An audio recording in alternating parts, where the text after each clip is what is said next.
when some of the world's most significant events took place. Channelers Barry and Connie Strohm bring through the spirits of those who actually witnessed or took part in these historical events and lets them tell their stories in their own words. Welcome to Channeling History. And now, here are your hosts, Barry and Connie Strohm. Good evening, everybody. I'd like to welcome everyone to Channeling History. We're the only show where we speak to the souls that make things happen. And we're brought to you on the Parax Radio Network. I'm Barry Strohm, your host, and I'll be doing the channeling of the spirits tonight. I'm Connie Strohm, your co-host. Last week, we interviewed the spirits of Helen Keller and Anne Sullivan. Helen became deaf and blind as a result of an illness when she was 19 months old.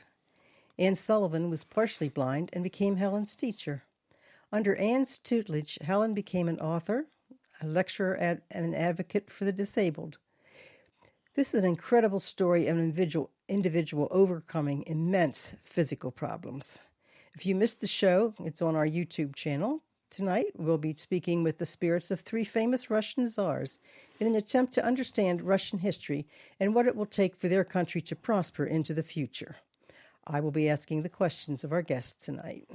Okay, our latest book, Modern Messages of the Archangels, is available for purchase on Amazon and on my website, barrystrohm.com.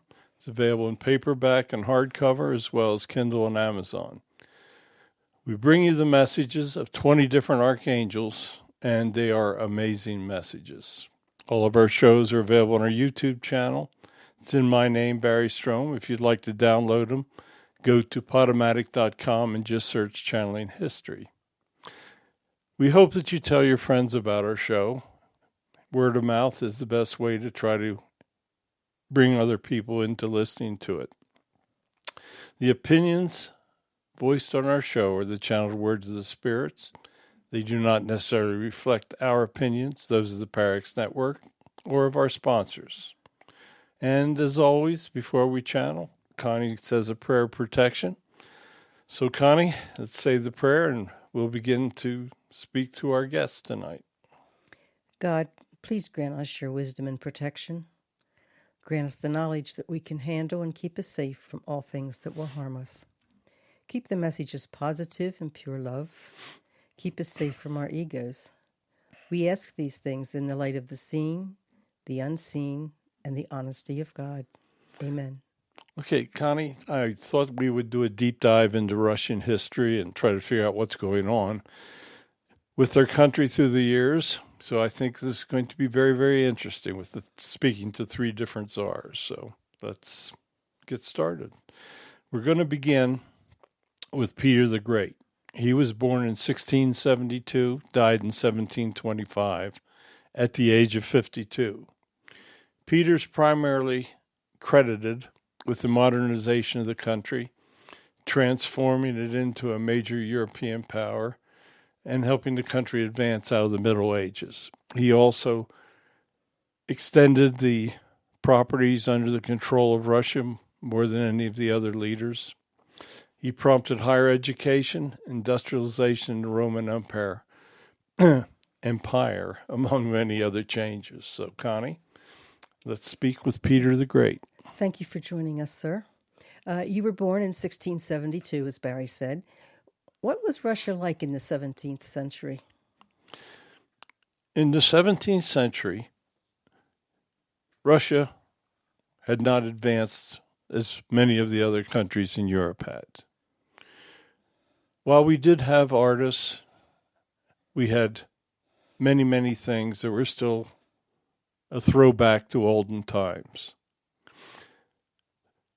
Many of the peasants of Russia were serfs. They were basically slaves to the landowners. We did not have a very modern army. We were still living pretty much under the rules of the Middle Ages. I thought it was time that we would bring the country to be more powerful, to be more competitive with the other countries of Europe. It was a time where we had many, many poor people. The cities were not developed. They were quite small. We were not trading with the other countries as much as we should have been. The other European countries were prospering, and we were basically staying relatively static to the way their things were in the past. Will you tell us about your education? In those days, as leaders of the country, we had access to many, many of the best minds. I had the opportunity to study with some of the people that were espousing more liberal ideas. They were speaking about helping the people trade. I was taught many things that my predecessors did not have access to. So I was very well educated for the time. How did you come to the throne of Russia? My father passed, and there was turmoil into who was going to take over. The insecurities of the country came to play. I actually was named as co-ruler with my brother. Okay, what role did your mother play in your early governing of Russia? She played a very major role. She was actually making the decisions for me because I was quite young when my brother and I took over the throne. She would actually sit behind our thrones as we were listening to different problems of the country, and she would tell us what decisions we had to make and what questions to ask. She was a very, very strong woman and basically controlled the two of us through much of the early period. Why did you want to westernize Russia? I realized that Russia was not competing with the rest of the world. I felt that we could do a much better job in providing better standards for our people. I wanted to participate in the world. I met individuals from the other countries, from Great Britain, France. I was especially impressed with France at the time. I wanted to have a country that could compete, and at the time that we first took over Russia, we were simply not competing on a fair basis with the rest of the world. What was the largest problem you had to overcome when you began to govern Russia? The opinions of the landowners and the royalty.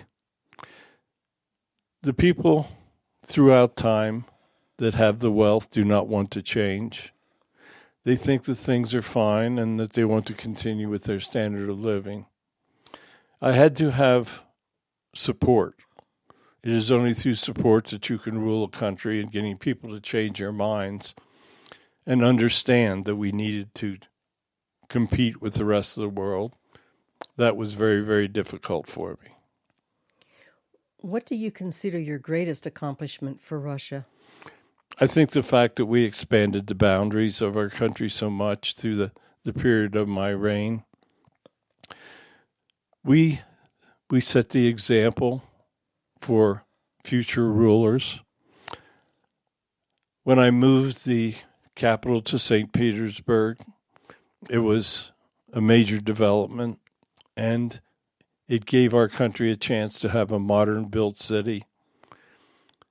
There were many things that I'm quite proud of, but I think the expansion of the country is probably the greatest. What of your policies do you think did the greatest harm to the Russian people? I don't think that I was strong enough in supporting the serfs or the poor peasants. Keep in mind the cities were quite small in those days, and that the vast majority of wealth lay with the landowners. I should have been more forceful in bringing change. I should have allowed people to have more say in what was taking place in the government. The result of the way we governed was an aristocracy, and I should have done more to bring people into making decisions. What was your position toward religion in Russia? I did not think much of the religion. As a youth, I realized that the Church of Russia was simply another power structure within the state. I tried to bring religious freedom to Russia. I traveled to other countries and I realized that the way we were doing and honoring God was not the proper way. Many of the policies of the church were simply a continuation of what the government thought should be taking place in the government religion. What were your personal beliefs towards God? As I was young, I had doubts. I didn't believe many of the things that the church was preaching. But as I traveled and I learned, and I tried to learn as much as I could, I came to the conclusion that there truly was a God. And I came to the conclusion that religion was important for the people. Many of the poor people had little relationship with the church. I tried to bring change, and I tried to make religion a more acceptable part of the way of life of Russia. Why did you move the capital to St. Petersburg? I wanted a modern city. I wanted to rebuild it in the style and the grandeur that was taking place in the other countries. I felt that by moving to St. Petersburg, I could set a different example for the people in our country. I wanted it to be a beautiful city. I wanted it to stand alone. I felt that it would set a much more modern example for our country. It is a beautiful city. I love the architecture there. What is your opinion of current Russia? I'm very sad for current Russia. The Russian people are incredible people. They have been abused, and yes, I'm probably responsible for abusing them during my term as well. I could have done much more for them. Through the years, the different rulers have taken advantage of the people.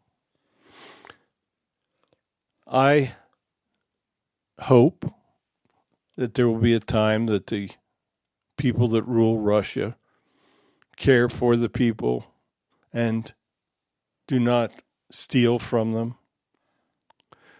What you're seeing today is a group of individuals that have robbed the people of their wealth, the country. There is an incredibly wealthy ruling class, and they are the ones that are making the decisions. They have created a very strong military structure, a policing structure. There is no freedom of speech. The government is built on a foundation of propaganda that misleads the people. The current people living in Russia have been under incredible stress and poor governing now for many years. There are generations in Russia that have never heard the truth. All they know is what they are told, and that the West is a terrible enemy that just simply wants to destroy the country. I hope that there will be a time that a more democratic system of government is introduced. I hope there is a time that people actually have an honest say in electing the leadership. Russia actually has great wealth. The huge size of the country provides natural resources beyond imagination. When you leave the area around Moscow, St. Petersburg, many people have no electricity. They live in poverty in spite of the great wealth of the country. I hope that there will be a time in the future that the people of Russia can help benefit from the country's great wealth. What is your opinion of Putin? I do not agree with the terrible way that Putin is running the country. He has basically taken away all the democracy from the people. He has stolen great wealth. He has brought in people that do not provide him with information that varies from his own interests. He has isolated himself now and only has a few yes men that do not give him true information. He has created a situation that will bring the people of Russia into great problems in the very near future. He is basically a ruthless dictator. He does not have any sympathy for human life, and he thinks that the might of the country and his nuclear weapons will provide him with all the strength that he needs to conquer other lands.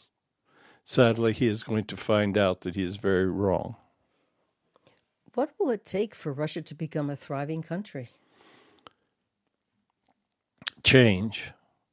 It'll have to be a complete change in political philosophy.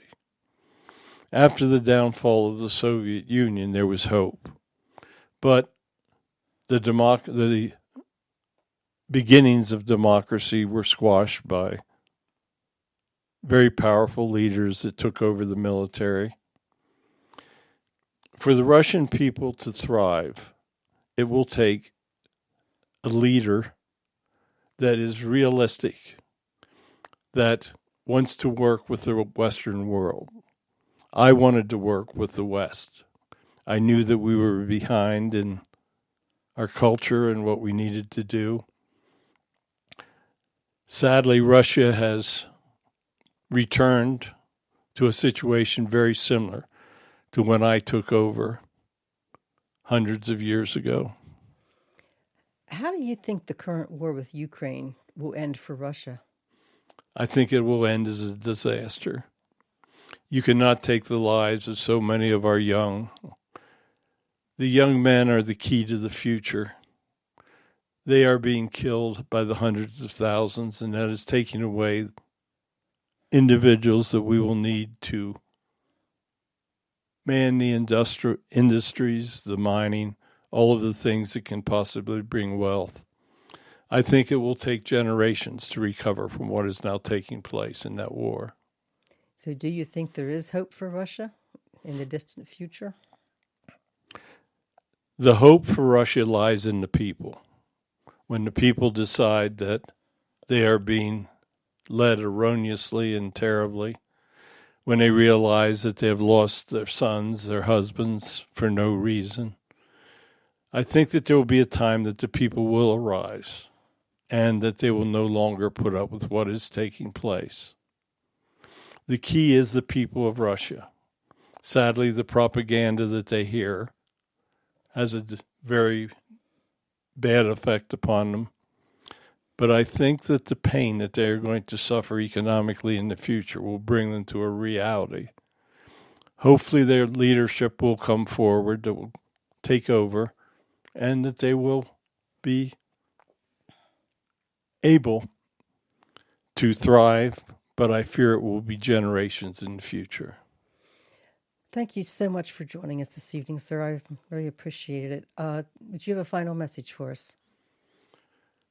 Yes, I want to thank you for allowing me to speak. I know that my name is revered in Russia. I actually tried to do my best. I brought change. Tried to bring Russia into the present from the past. Sadly, Russia is retrogressing at this time because of poor leadership. Hopefully, there will be strong leadership in the future. I hope that the Western countries that are being damaged will be able to rebuild. I know that the Russian people have got several generations of problems in the future, but there is always hope. Perhaps someone will have the nerve to step forward. Someone will have the nerve to remove the current leadership. It may take a revolution of the people, but that is indeed a possibility. So I thank you for allowing me to come through. I know many people don't want to hear about Russia right now, but it is truly a wonderful country, has great potential, and I have great faith for the future. Thank you. Okay, thank you, sir. Next, we're going to be speaking with Alexander II. He was born in 1818 and died in 1881 at the age of 62. His most significant reform as emperor was the emancipation of the Russian serfs in 1861. And he sold Alaska to the United States in 1867 and supported the Union during the U.S. Civil War. He generally was in favor of pacifist foreign policy. And sadly, he was assassinated in 1881. Welcome, sir. You were born in 1818, as I said. What was Russia like when you were a child?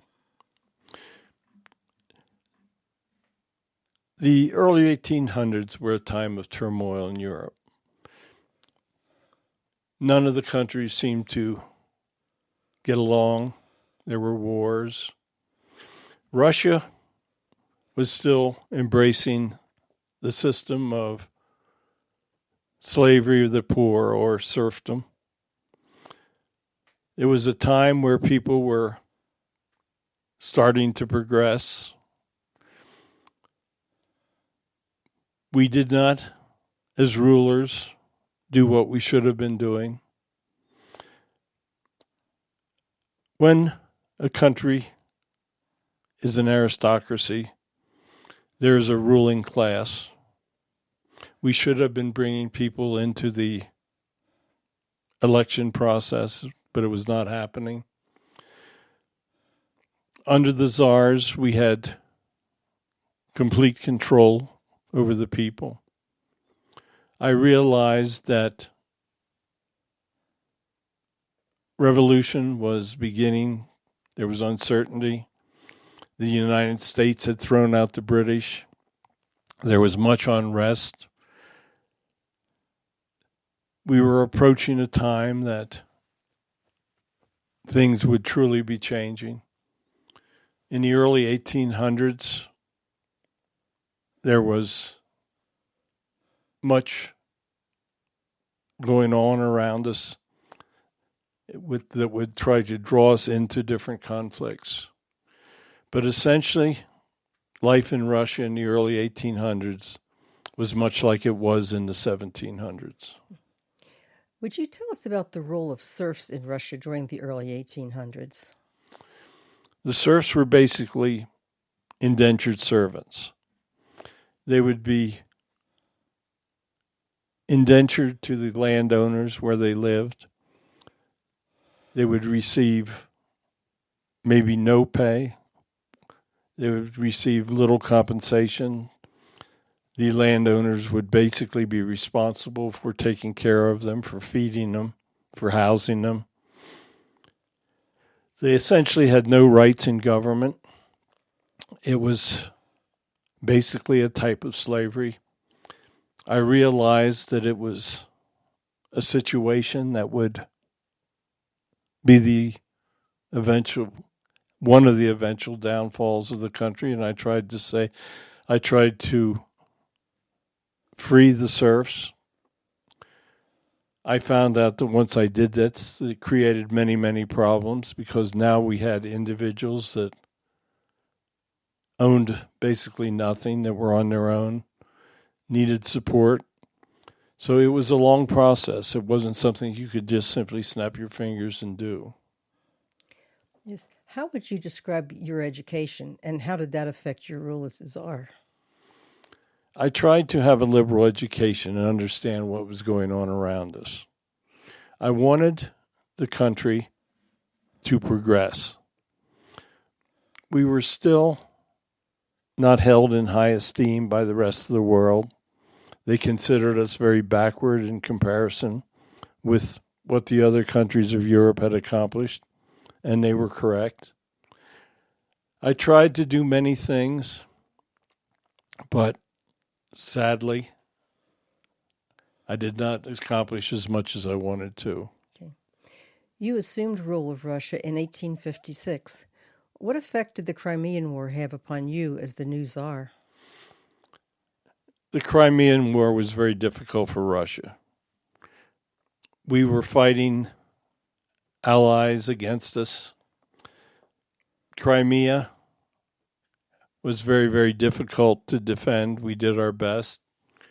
I realized that our armies could not beat those of the other European countries. I wanted to attempt to make our armies more competitive, to make our people live under better conditions. The Crimean War woke me up as to what we needed to do into the future, because it did not have a good result on our country. We lost property, we lost cities. The peace that was negotiated was not favorable to Russia, and I knew that we had much to do. Yeah, what changes did you make as a result of that war? I tried to increase the effectiveness of our armed forces. I tried to build up a navy. I tried to do anything that I could consider that would help. I knew that there would be times in the future that we would be facing armed conflict. I tried to build up the support of the common person for the country. When I eliminated the serfdom situation, I thought that we could have more national respect. But everything takes time, and you could not change such a system overnight. It took much work, and many of my policies that I wanted to do failed. Yet the people of Russia were backward before the Crimean War, and in many parts of the country are backward today, over 150 years later. What is it about Russia that prevents the people from advancing? Well, until 1918, it was the system of Tsars that basically restricted people from advancing. Any autocracy is generally abusive to the people. We did many things as Tsars that we should not have done. We should have brought the people into the government. We should have made it more understanding. It was very difficult. After Crimean War, the reputation of Russia had dropped. We'd been defeated. And I tried my best to build back the country so that we would be respected. Why did you decide to sell Alaska to the United States? It was a property of Russia that was so isolated. There was no way that we could really defend it. There was no way we could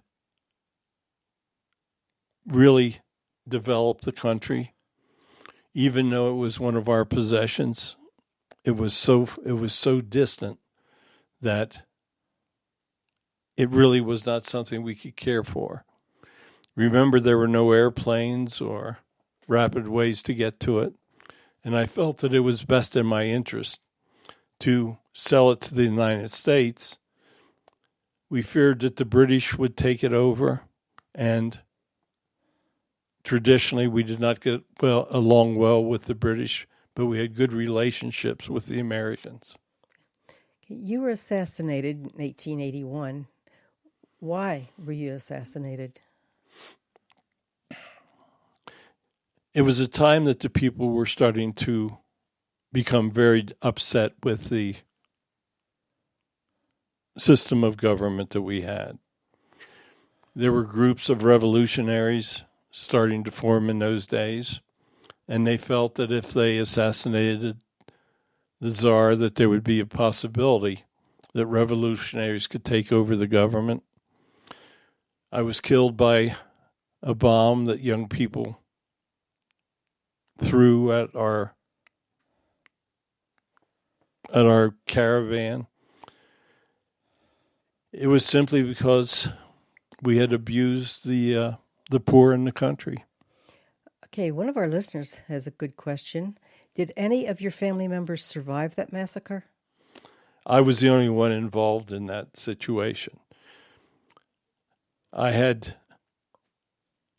family members were not near where the bombing attempt took place. What is your opinion of the current Russia? I fear for current Russia. The political leadership is destroying the country. They are stealing the assets. They're taking them out of the country. They are conscripting the young. They're doing much that in the future will certainly destroy the country. It is sad that things politically went the direction they did after the fall of the Soviet Union, but I fear greatly for their future. Yes. What is your opinion of Putin? In the beginning, Putin gave the people hope. They had been living under very dominant government and control, and in the beginning, Putin played to the people. He was and is a very, very clever person. He set up a government of people that were very close to him. They designed ways to steal the wealth. They designed a government of supported by propaganda. And the changes that came through Putin as his powers grew are very, very destructive to current Russia. Yes. What will it take for Russia to become a thriving country? After this war, it will be very, very difficult for them. They will have to establish better relationships with the countries of Europe, perhaps even join the European Union. That would be the real answer. But until the government of Russia goes through a major rebuild, the European Union is not going to have anything to do with them. Yeah. How do you think the current war with Ukraine will end for Russia? Very badly. The sanctions against Russia is destroying the economic foundation of the country. The loss of the intellectuals leaving Russia, the killing of the young in the army, these will all have disastrous effects. Do you think there's any hope for Russia? There's always hope. The people at some point are going to realize that the great agony they're going through is created by their leadership. It may take an armed revolution. There is hope that the police and military will understand what is taking place. Perhaps it'll be something drastic like an order to use nuclear weapons that the military will have common sense and refuse. That might be something like that, may be a turning point, but there is always hope. I hope so. Thank you so much for joining us this evening. Do you have a final message for us? Yes, I want to thank you for allowing us to speak. Many people basically hate Russia. The people of Russia are wonderful people. There are so many of them that are living in poverty. Many of them don't even have toilets, running water, electricity. If these people are given a chance, they will thrive. It does not take much to make the Russian people happy because they have so little. Hopefully in the future there will be a drastic change in leadership. I think that current policies cannot continue. I believe that there will be a time that the Russian people truly understand that they're being taken advantage of. The military and the police are so strong in Russia that it is very, very difficult. They're hearing lies, propaganda throughout the day. If the Russian people are made to understand and realize that they're being taken advantage of and that there is a better path forward, it will only be then that things will change. But I thank you so much. I hope that all of the people that are listening will pray for the Russian people. It is not the Russian people that are basically creating the terrible situations that the country creates. It is the leadership. Pray that the leadership changes, and pray that less radical people come into leadership. There are good people in the opposition today. Hopefully things will take place, that they will be able to take over the government and stop stealing from the country and the people. Let the people thrive. Let them have the wealth of the country. And there will be great hope for Russia. Thank you. Thank you, sir. Okay. Tsar Nicholas II was born in 1868, died in 1918 at the age of 50. He was the last emperor of Russia until he abdicated in 1917. He gave support to economic and political reforms, but undermined a lot of his reforms himself by his support of strong autocratic rule. He sustained defeats in the Russo-Japanese War and World War I and lost public support. He and his family were arrested and executed by the Bolsheviks in 1918. Tsar Nicholas, we've spoken with you before. Thank you for returning. Yes, thank you so much, sir. As Barry said, you were born in 1868. What was Russia like when you were a child? Much like what my predecessors have described, that was a great problem with Russia. Not much changes.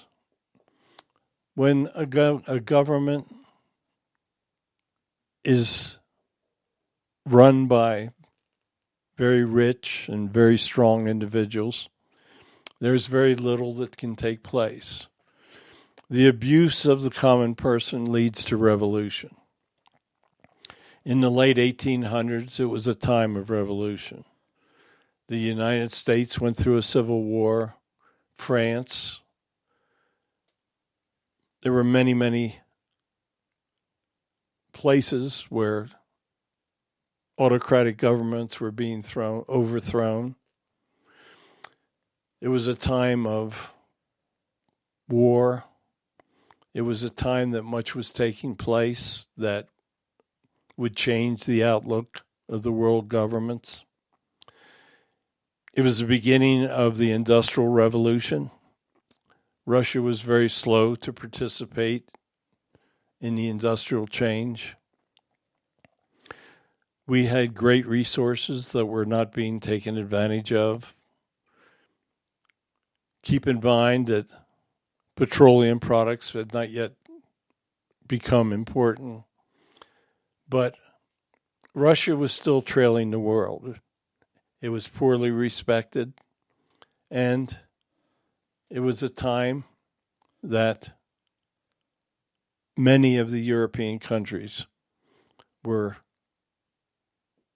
either at war or were not getting along. So it was a difficult time.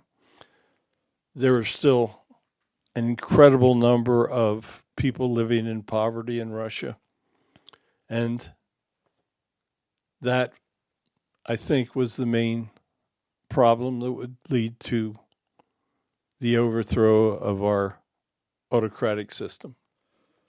As you were growing up, did you have any contact with lower class individuals? Very minimal. When you were a member of the aristocracy, you looked down on lower class individuals. It had been going on for hundreds of years, and sadly, it did not change under my rule. Okay. What was it like being a member of the Romanov family line? The Romanovs were revered throughout the world. We had been ruling Russia for many hundreds of years at that point. It didn't matter the quality of the individual, it was your bloodline when you took over. We had individuals that of the Romanovs that were affected by inbreeding, but we were incredibly rich. We had the access to all of the assets of the country of Russia, and we were recognized throughout the world. Okay. You were coronated in 1896. What was it like for you to be the Tsar of Russia? I was ruler of the largest country in the world. Basically, whatever I said would take place. I had many advisors and assistants. I did not truly understand what it was like to rule. I can't say that I was very effective in many areas. I would try, but I would often let many of my decisions up to my advisors that were trusted to me. It was a position of great power. When I would travel to other countries, it was an incredible situation. I was respected. It was simply being in a place of complete power. Did you believe that power should be given to elected officials? I tried to reform. I would try to have elected officials to what we called the Duma, or type of parliament, but I did not give them ultimate power. If I did not agree with what decrees they were coming up with, they simply would not take place. I strongly believed in autocratic rule. I did not want to see the power of the family taken away. I did not want many things that the poor people of the country wanted. I lived in a world that I was believing my advisors, and I did not truly give elected officials the power they should have had. Why did Germany declare war on Russia in 1914? Russia was a military power that threatened Germany. When World War I broke out, alliances were forming. Countries were joining together. Germany felt that Russia would join the Allies to fight against them. Germany felt that they were the strongest military in Europe, and they felt that they could take some of the lands of Russia. It was a very, very difficult decision. Our armies were not as strong as the Germans, and we attempted to fight against them and did not do well. What effect did World War I have on Russia? It weakened Russia to the point that the people of Russia decided that the leadership, myself, needed to change. The people of Russia began to organize and form revolutionary groups. It was Russia fighting Germany and being beaten by Germany that had a very, very bad effect on our government, on my government. I would attempt to help the military. I spent time with them, but I was not trained, and I was a very, very poor military leader. We made some very bad decisions, and I eventually became so unpopular that I had to abdicate. So your unpopularity was the reason you abdicated in 1917? Our poor performance in the war brought about the unpopularity. I think that if we had been successful in defeating Germany, that I would not have been overthrown. Yeah. What happened after you abdicated the crown? Great turmoil. There were fighting between the Bolsheviks, the communists. It was a time of great upheaval in Russia. There were people that still supported the Tsars government. There was a lot of internal revolution and fighting. The Bolsheviks are the ones that arrested me and my family. They took us under house arrest, but once I abdicated, it was a time of huge turmoil in the country. Yeah, will you go into a little further description of the events around the assassination of your family? The Bolsheviks put us under house arrest. They took us out into an isolated region and allowed us to stay in a palatial home. One night, about 2 a.m, they woke us up, told us that we were at risk, that there was a possibility that there were going to be a group of individuals trying to capture us, and they told us we should come down into the basement where it was safe. Once we got into the basement, they told us that we had been ordered for execution. A firing squad came in and opened fire and killed my entire family.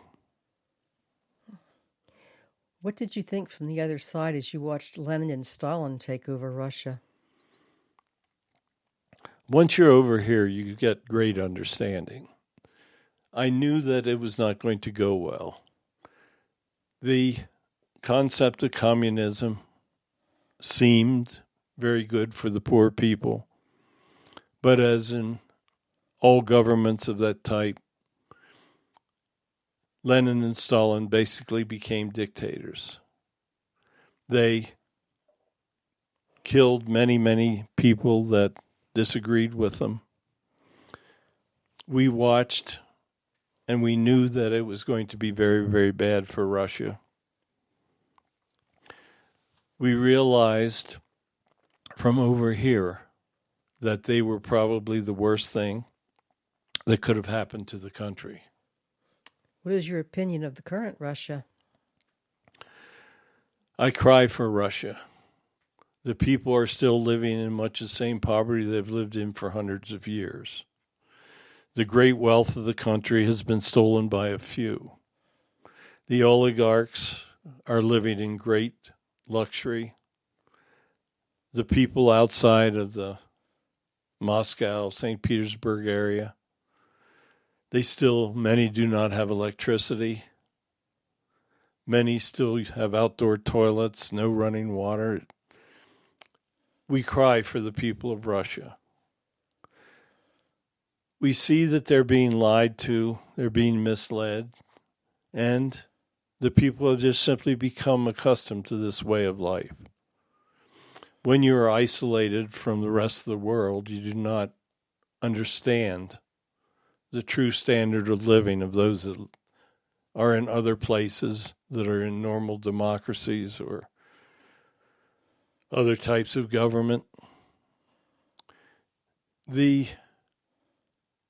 Sadly, much of Russia is not much different than when I was in control. Yes, it's very sad. What is your opinion of Putin? When Putin took over, we thought that he might be the answer. But then greed and ego took over, and he started to steal as much money as he could take. You see, stealing is a way of life for the government and the people that run the governments of Russia. They see that everyone before them stole and have become rich.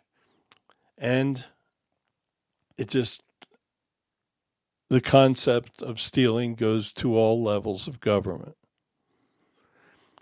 Today you're seeing officers that will shake down the men and steal from them in order to give them relief from the front lines of fighting. The concept of taking what you want is so ingrained in the Russian government that it would take generations to change the attitude of the government. Only activity by the people will allow this to happen. The people must understand that the wealth of the country is theirs, and they need to formulate some type of a democratic style of government where they can control those that are in charge. Yes, I pray for that. How do you think the current war will end for Russia? It will go very badly. The economic damage that is being created right now will have great effects on future generations. The best thing that could happen is if they would end the war, pull the troops out, and try to renew relationships with the European and Western government. Yeah. Do you think Russia will use nuclear weapons? And if so, what will be the result? I think that there are members of the military that are too smart to use military weapons. The West has incredible strength militarily if they decide to use it. The tipping point will be if Russia truly does use a nuclear weapon. Their country will be totally destroyed. Many parts of the rest of the world will be destroyed as well. So we are all over here trying to guide the leaders to show common sense with their nuclear weapons. Do you see any hope for Russia? Yes, there's always hope. If the general public in Russia realizes that the West does not desire to harm the country, if they can do away with the propaganda, if the West can figure out how to educate the proletariat of Russia, then there is great hope. However, at the present time, the individuals that would take over for Putin seem to possibly be even worse. There are great egos, and there are individuals that have stolen so much that they only want to preserve their wealth. So there's always hope, but there are many barriers that the Russian government will have to overcome. It truly lies in the hands of the people. Thank you so much, Alexander, for joining us this evening and sharing your knowledge. Do you have a final message?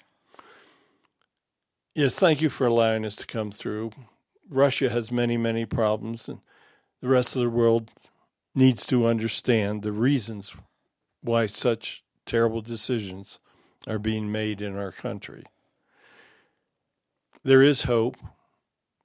There will inevitably soon be changes in leadership. Hopefully the people will determine that a type of democracy is what is really best. So thank you for allowing all of us to speak tonight. The Russian people are wonderful. If they understand the truth, then I think the truth will set them free. So thank you very much for allowing us to speak. Thank you for coming. Okay. Thanks so much, guys. Russia is so critical to what is taking place in the world. Next week, we are going to be channeling with 3 outlaws from the Old West: Jesse James, Butch Cassidy, and Billy the Kid. I guarantee you this is going to be an entertaining show. My 10th book, Modern Messages of the Archangels, is available on Amazon and on my website, barrystrohm.com. We brought this one out in paperback, hardcover, and ebook. It is a wonderful book. During the past several years, Connie and I channeled 20 different archangels. We bring you their messages in a single volume. We're very excited about the new release. The message in this book can truly change your life for the better. I'd like to thank you all for joining us tonight on Channeling History. Can you believe that we've been doing this show for 3 years? Time flies when you're having fun. So we've been trying to bring you the truth about history by speaking to the souls that lived the events. It's only by understanding the events of the past that we can prepare for the future. Yes, all of our shows are available on our YouTube channel. We've got over 520 videos up there right now. The channel's in my name, Barry Strohm. If you want to download them, go to Podomatic.com. You can download them for free. Just simply search Channeling History. We hope you enjoyed the show tonight. I know I did. I think Russian history is actually very interesting. So thank you for listening. I hope you enjoyed the show. We are here every Sunday at 9 p.m. Eastern Time on the ParaX Radio Network. So thank you for tuning in, and we will talk to the Outlaws next week. Thanks for listening to Channeling History.